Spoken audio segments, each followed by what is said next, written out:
Assalamualaikum warahmatullahi wabarakatuh. Izinkanlah kami dari kelompok 11 di kelas pendidikan matematika C untuk mempresentasikan mata kuliah sejarah matematika yang berkaitan mengenai Fibonacci dan dasar aritmatika. Untuk kelompok 11 sendiri terdiri dari saya, Rikita Sasha Olivia dengan NIM terakhir 1045, lalu Desita Nugraha Putri dengan NIM terakhir 4032, dan juga Nova Salonde dengan NIM terakhir 9001. Nah, selanjutnya kita akan membahas mengenai Leonardo of Pisa atau yang saat ini dikenal sebagai lebih sering dikenal dengan Fibonacci. Leonardo of Pisa atau yang biasa dikenal dengan Fibonacci lahir sekitar tahun 1170 sampai 1175 dan merupakan salah satu matematikawan terbesar abad pertengahan. Ia dibesarkan di Bugia, Afrika Utara, di mana ia belajar bahasa Arab dan matematika dari guru Muslim. Dalam perjalanannya ke berbagai wilayah Mediterania, ia mempelajari sistem aritmatika Hindu-Arab yang jauh lebih efisien dibanding sistem Romawi. Sekembalinya ke Pisa, ia menulis Liber Abaci pada tahun 1202 dan memperkenalkan sistem desimal dan simbol nol ke dunia barat, serta karya penting lain seperti Practica Geometriae dan Liber Quadratum. Kontribusinya diakui luas termasuk oleh Istana Petruk II dan Kota Pisa yang memberinya gaji tetap atas jasanya dalam pengajaran dan ilmu pengetahuan. Selanjutnya adalah masalah kelinci Fibonacci yang merupakan salah satu masalah yang terkenal ditemukan di buku Liberal Abaci atau yang biasa disebut sebagai kitab perhitungan, di mana masalahnya adalah seperti ini. Saya menaruh sepasang kelinci di sebuah tempat tertutup yang dikelilingi dinding. Setiap pasang kelinci akan mulai melahirkan satu pasangan baru setiap bulan. Dimulai dari bulan kedua mereka hidup dan diasumsikan tidak ada kelinci yang mati. Pada bulan pertama hanya ada satu pasang kelinci. Pada bulan kedua pasangan tersebut melahirkan satu pasangan baru, sehingga menjadi dua pasangan. Di bulan ketiga pasangan pertama kembali melahirkan, sementara pasangan baru dari bulan sebelumnya belum produktif, sehingga total ada tiga pasangan. Bulan keempat pasangan Bulan keempat pasangan pertama dan kedua melahirkan, sehingga total menjadi lima pasangan. Pertumbuhan ini terus berlanjut setiap bulan. Berapa banyak pasangan kelinci yang ada setelah 1 tahun? Nah, kita akan melihat pada tabel ini. Di sini adalah tabel untuk masalah kelinci Fibonacci, yaitu ada growth of rabbit colony. Di kolom pertama dapat bulan, lalu di kolom kedua ada pasangan dewasa, kolom ketiga ada pasangan yang anak, dan yang terakhir adalah totalnya. Jadi pada bulan pertama terdapat satu pasangan dewasa, satu pasangan anak, sehingga totalnya menjadi dua pasang.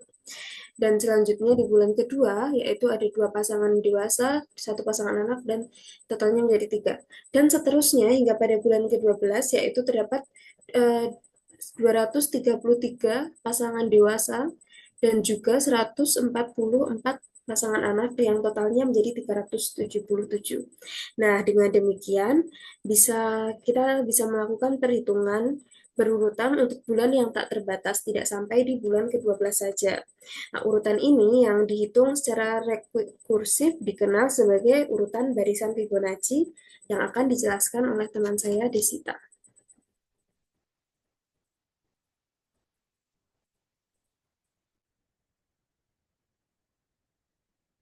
Oke, perkenalkan saya Desita Nugraha Putri akan menjelaskan atau mempresentasikan mengenai barisan Fibonacci.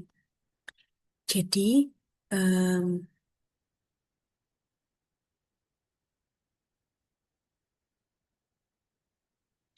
barisan Fibonacci itu merupakan barisan di mana terdapat suatu urutan angka yang diperoleh dari penjumlahan dua angka sebelumnya dan memenuhi definisi rekursif atau berulang. Nah, bilangan Fibonacci ini sendiri itu diawali dengan 0 atau dan 1. Lalu untuk angka berikutnya bisa dilihat 0 ditambah 1 sama dengan 1, 1 ditambah 1 sama dengan 2, 1 tambah 2 sama dengan 3. Artinya eh, diawali dengan sebelumnya, itu disebut rekursif. Lalu secara matematis, barisan Fibonacci ini dimulai dengan dua bilangan awal, yaitu ada syarat pertamanya dengan F0-nya yaitu 0 dan F1-nya yaitu 1. Di mana setiap suku tersebut itu mempunyai eh, hasil penjumlahan dari dua suku sebelumnya. Misalkan, ini terdapat rumus Fn sama dengan Fn-1 plus Fn-2 untuk n lebih dari 2. Artinya, suku kedua tersebut itu merupakan suku ke-1. Suku ketiga adalah suku kedua, dan ke dan suku keempat adalah suku ketiga, dan begitu seterusnya sampai tak terbatas ya. Bisa dituliskan secara matematis dengan F3 sama dengan 2, F4 sama dengan 3, dan F5 sama dengan 5 dan sebagainya. Lalu untuk mencari suku dengan menggunakan barisan Fibonacci, kita bisa menggunakan persamaan matematis yaitu UN plus 1 sama dengan UN-1 plus UN. Lalu juga bisa dengan UN sama dengan UN-2 plus UN-1. Dengan demikian, dapat diperoleh bahwa barisan Fibonacci itu 1, 1, 2, 3, 5, 8, dan 13. Lalu, kita juga bisa menggunakan rumus eksplisit di mana itu juga sering disebut dengan rumus Binet untuk mencari rumus suku ke N-nya. UN sama dengan 1/5 dikalikan dengan 1/5 per 2 dipangkatkan dengan N. N yang kita cari tadi dikurangi dengan 1/5 dikalikan dengan 1 min akar 5 per 2 dipangkatkan dengan N, yaitu suku yang perlu kita cari. UN sama dengan 1, kita bisa disederhanakan untuk yang ruas kanan ini. UN sama dengan 1 plus akar 5 dipangkatkan dengan N tadi, dikurangi dengan 1 min akar 5 dikurangi N tadi, per 2 pangkat N akar 5. Untuk 1, 2, 3, dan seterusnya. Contoh, saya misal ingin mencari berapa rumus untuk mencari suku keempat. Kita bisa langsung mensubstitusikan suku keempat, yaitu 4, di persamaan yang tadi. Di persamaannya sudah kita sederhanakan, yaitu U4 sama dengan 1 plus akar 5 dipangkatkan 4 min 1 min akar 5 dipangkatkan 4 per 2 pangkat 4 tadi, akar 5. Sehingga diperoleh 4 akar 5 dikalikan dengan 12 per 2 pangkat 4 dikalikan dengan akar 5, jawabannya adalah 3. Sehingga barisan yang ini, rumus yang ini terbukti dapat digunakan. Oke, jadi kita eh, se- setelah kita mempelajari rumus-rumus tadi, kita juga bisa membuktikan barisan ini secara matematis. Misal, ada rumus jumlah Fibonacci sampai suku ke N, yaitu diberikan barisan Fibonacci. Kita ingat bahwa barisan Fibonacci itu merupakan barisan yang diawali dengan 0. 0 ini diperoleh dari 1 dikurangi 1. Lalu, lalu 1 ini diperoleh dari 2 dikurangi 1. Sampai seterusnya, em, sampai seterusnya hingga angka ke 33.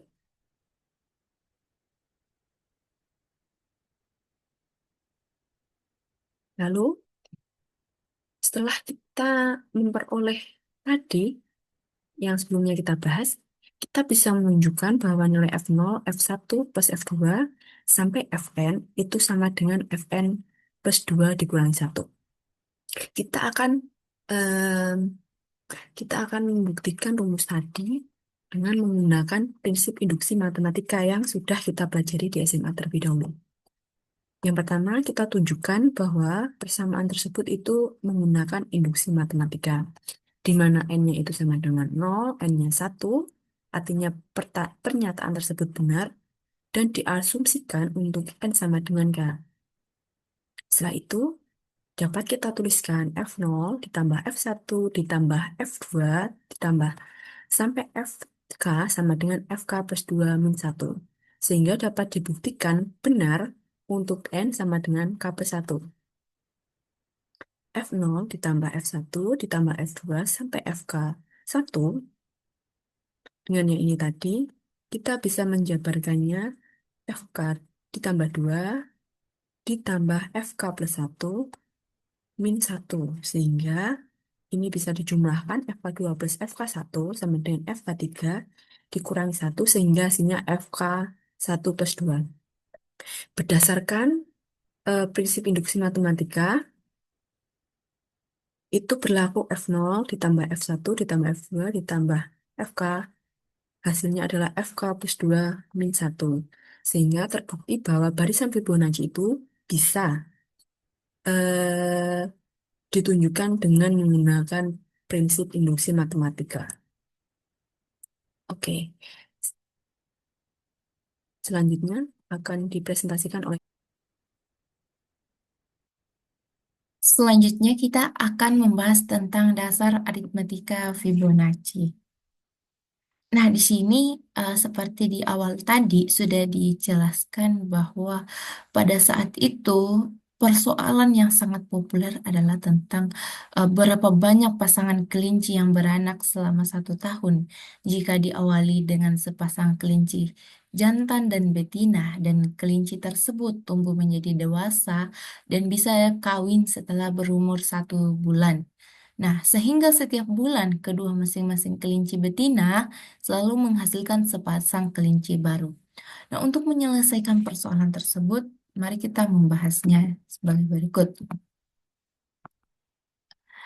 Nah, jadi di sini sudah ada gambar kelinci dari bulan pertama sampai dengan bulan ke-6. Nah, bulan pertama itu eh, pasangan yang beranak itu 0. Kemudian pasangan mudanya itu 1. Maka total pasangan itu ada 1. Sedangkan di bulan kedua itu ada pasangan yang beranak itu 0. Kemudian pasangan muda itu 1. Jadi totalnya itu 1. Kemudian di bulan ketiga itu ada satu pasang satu pasangan yang beranak dan satu pasangan muda itu 2. Begitu seterusnya. Sehingga total pasangan ini itu biasa disebut dengan deret Fibonacci. Nah, dari persoalan tadi itu menggambarkan ini dari deret Fibonacci itu menggambarkan jumlah suku kelinci dalam setahun melalui barisan bilangan atau biasa dikenal dengan barisan Fibonacci. Nah, ketika kita membuat ke dalam barisan bilangan, maka dia akan membentuk 1, 1, 2, 3, 5, 8, 13, dan 21, dan seterusnya. Nah, bagaimana cara menghitungnya? Eh, jadi di sini itu dua suku pertama itu merupakan jumlah dari suku sebelumnya. Misalnya nih, pada suku ketiga yaitu 2 itu adalah hasil penjumlahan dari suku pertama dan kedua, yaitu 1 ditambah dengan 1 itu sama dengan 2. Nah, 3 ini adalah suku keempat. Itu didapatkan dari eh, jumlah suku kedua ditambah dengan jumlah suku ketiga, yaitu 1 ditambah 2 itu sama dengan 3. Begitu sampai seterusnya sampai di UN. Nah, UN ini itu sama dengan UN dikurang 1 ditambah UN dikurang 2. Seperti yang saya katakan tadi, masing-masing suku ini setelah dua suku pertama itu merupakan jumlah dari dua suku sebelumnya. Selanjutnya, dalam Liber Abaci itu terdapat tabel konversi dari pecahan biasa ke pecahan unit. Contohnya, pecahan biasa itu 98/100 itu dipisahkan menjadi 1/100, 1/50, 1/5, 1/4, dan 1/22. Kemudian juga ada pecahan 99/100 itu dipisahkan menjadi 1/25, 1/5, 1/4, dan 1/2. Mungkin itu saja untuk dasar aritmetika. Terdapat hubungan menarik antara barisan Fibonacci dan apa yang disebut orang Yunani sebagai rasio emas atau golden ratio. Dimulai dengan membentuk urutan yang merupakan rasio dari bilangan Fibonacci yang berurutan. Nah, di mana UN merupakan rasio bilangan Fibonacci yang berurutan sama dengan Fn plus 1 per Fn, di mana Fn plus 1 merupakan bilangan Fibonacci n plus 1 dan Fn adalah bilangan Fibonacci ke n, di mana n lebih dari sama dengan 1. Nah, di sini bisa kita lihat U1-nya sama dengan 1/1 U1. Lalu dilanjutkan hingga mendapatkan U ke-8, yaitu 34/21 sama dengan 1,619. Nah, selanjutnya kita akan melihat mengenai